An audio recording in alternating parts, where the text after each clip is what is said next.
I finally did it, y'all. I'm sharing a stovetop version of my classic Southern baked mac and cheese.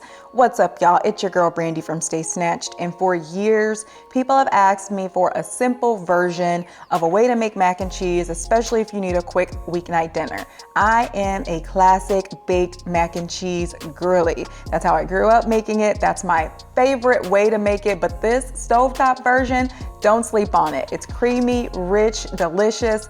Everyone's gonna love it. It's probably the creamiest mac and cheese you'll ever eat.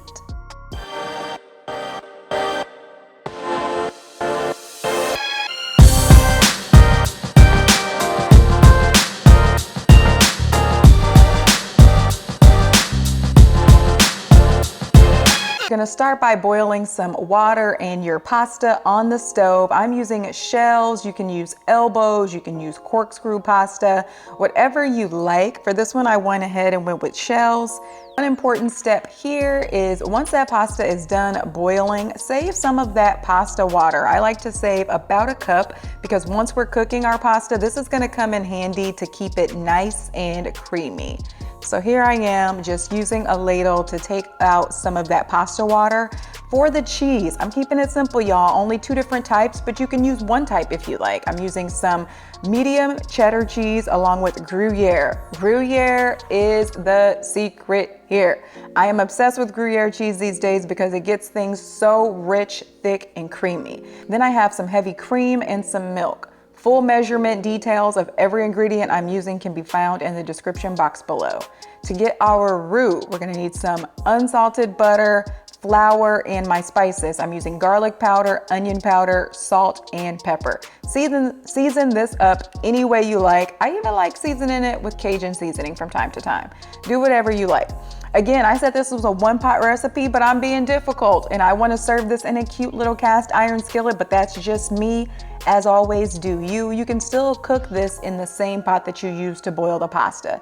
So first you wanna melt your butter to create that roux, and I'm gonna add in the flour here. I'm adding in half of it, then I'm gonna stir everything, and then I go back in with the other half. You just wanna get that flour incorporated into the butter. This is what's going to thicken up our cream sauce for the mac and cheese.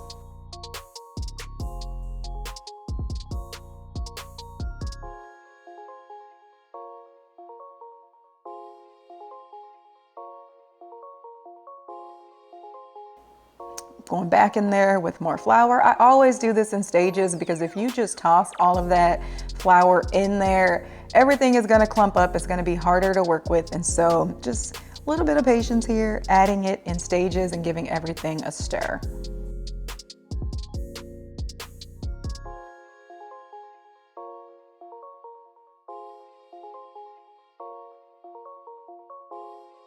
Now that that's combined, I add in my heavy cream and my milk.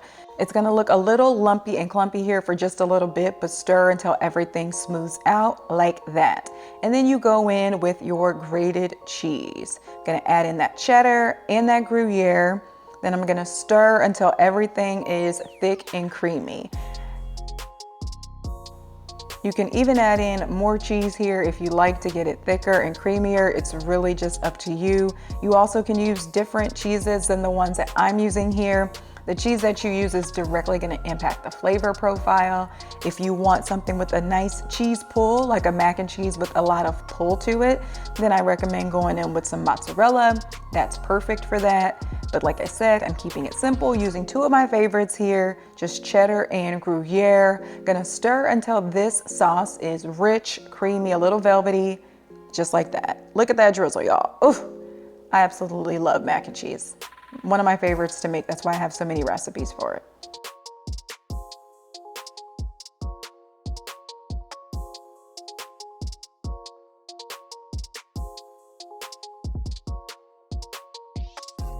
So next I'm gonna go in with some spices. You don't want bland mac and cheese. Like I said, season this up to your heart's content. You do want to add your spices, give everything a stir, and then taste repeatedly because that's how your mac and cheese is going to taste. Then you toss in that cooked pasta, give everything a stir, and this is where I start to assess if I need any pasta water. Once you add that starchy pasta here, it's gonna thicken up the mac and cheese a lot, but if you want it to be creamy and oozing a little bit, kind of like I do, then it's nice to add in some pasta water as well. Look at that texture, so good. But I went in, I added maybe a couple of tablespoons of some pasta water to kind of get everything working again. And if you're not gonna serve this immediately, I recommend putting that pasta water to the side because you'll need it again to refresh this. That's one of the things that's great about keeping that pasta water. You'll never have dry mac and cheese. You think that things are looking a little dry, go in there and add in some of that pasta water. It revives it every time. This is a simple weeknight dish. You can even serve this on a holiday. It is that good.